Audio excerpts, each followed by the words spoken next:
Ya, bismillahirrahmanirrahim. Assalamualaikum warahmatullahi wabarakatuh. Salam perubahan, salam kedaulatan rakyat. Ya, sahabat SJ Channel semua, ini kesempatan yang jarang saya dapatkan bertemu dengan sosok yang ramai dibicarakan di berbagai platform media sosial. Karena ini salah satu relawan Anies Baswedan, cuman ada agak berbeda gitu.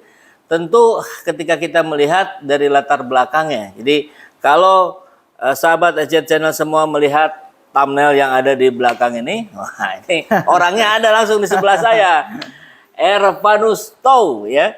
Iya, Bang. Atau Pak biasa dipanggilnya Ervan. Ervan. Oke, Bang. Baik, dan kita lihat lagi subjudul di bawahnya. Kenapa pemuda NTT ini dukung Anies?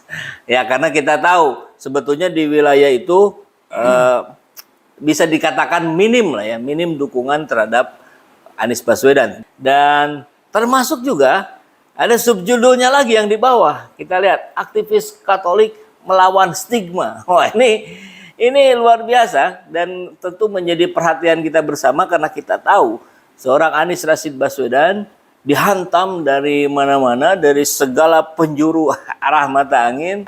Tapi kita akan mencoba menggali dari seorang Ervanus Touw yang hari ini beliau menjabat sebagai ketua umum ya. Iya. Ketum Laskar Aman.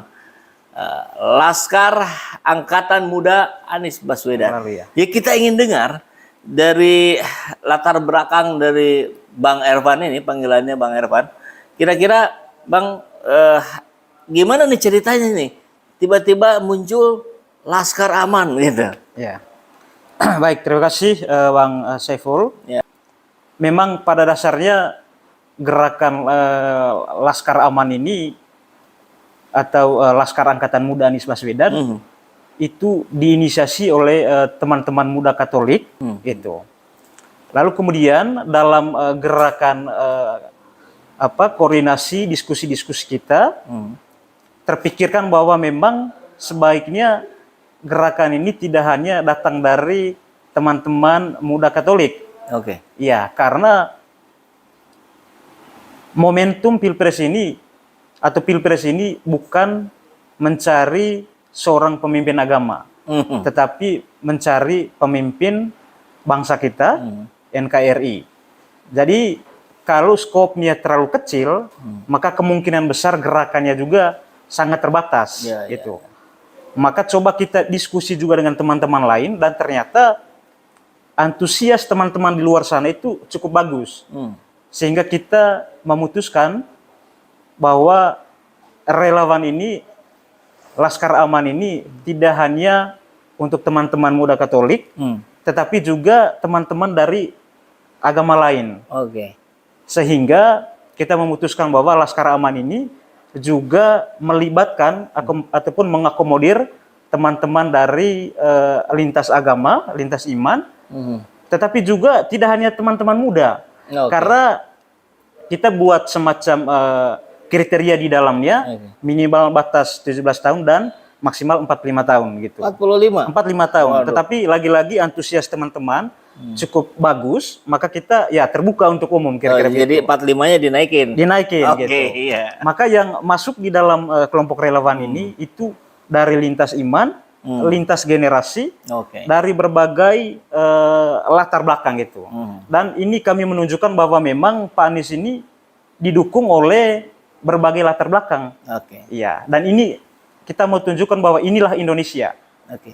Kita mau tunjukkan bahwa Pak Anies itu didukung oleh beragam berbagai latar belakang gitu. Baik. Tapi yang menarik, saya tetap ingin sedikit menggali inisiasinya ini dari kelompok teman-teman pemuda Katolik.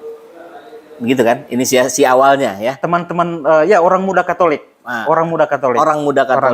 Nah, saya ingin tahu nih kira-kira di wilayah situ itu gimana sih kronologisnya sehingga udah oke, kita bersepakat yuk. Kita dukung Pak Anies gitu. Gimana? Ya, memang begini, Bang Saiful,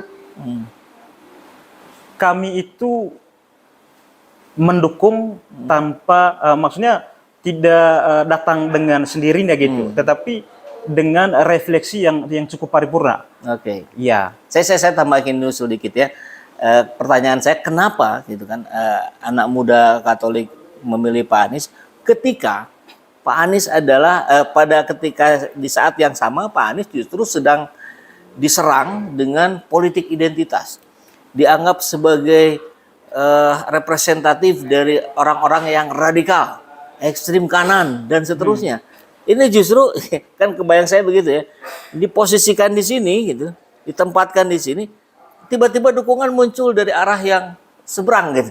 Nah ini kan menjadi menarik gitu, sehingga kembali tadi pertanyaannya, ada apa gitu? Bukankah Pak Anies sedang di stigma radikal, intoleran, politik identitas? Kok muncul dari teman-teman Katolik, anak muda Katolik? iya.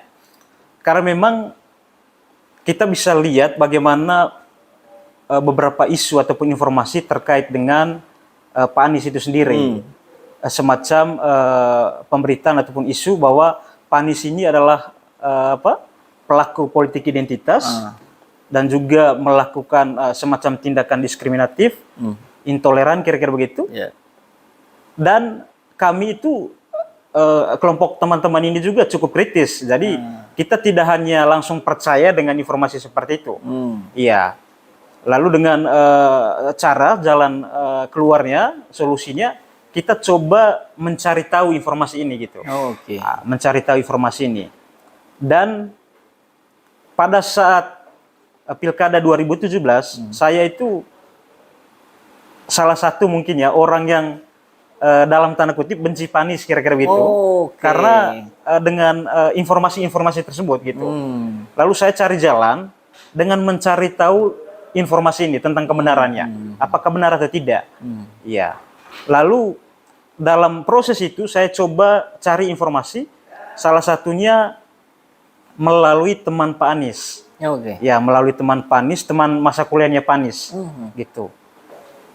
Setelah diskusi dengan teman Pak Anies ini, saya belum puas, begitu Bang. Saya belum puas. Masih belum yakin. Masih belum benar, yakin. ya? Lalu saya cari informasi lain. Oke. Ya, dan setelah dapat informasi itu, lalu saya coba menggali lagi dan ngobrol langsung dengan Pak Anies. Oke. Ya.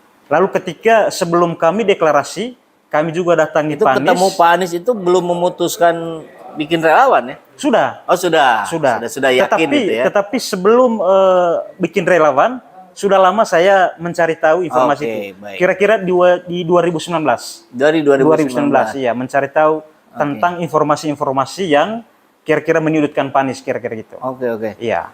Lalu tadi saya coba tanya langsung ke Pak Anies. Ternyata setelah dijawab oleh Pak Anies, lalu saya menyesuaikan dengan data-data yang apa yang menjadi kinerja Pak Anies, dan itu meruntuhkan asumsi negatif saya tadi gitu.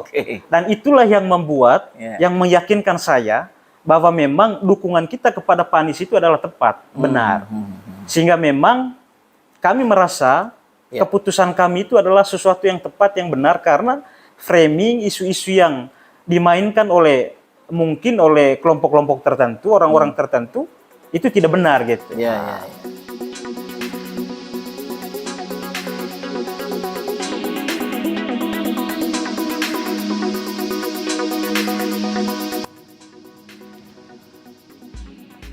Laskar Relawan Angkatan Muda Anies Baswedan yang disingkat Laskar Aman resmi dideklarasikan Minggu kemarin, yang dilakukan secara daring dan luring di berbagai titik di Indonesia. Relawan dari berbagai latar belakang, agama, suku, dan budaya ini hadir bertujuan untuk memenangkan Anies Baswedan di 2024 dan mengubah stigma negatif soal Anies Baswedan. Ketua Laskar Aman, yaitu Ervan Tou, dalam pidatonya mengatakan, menurutnya Anies tepat memimpin bangsa Indonesia sebab Anies merupakan mantan rektor yang menonjol pada pendidikan.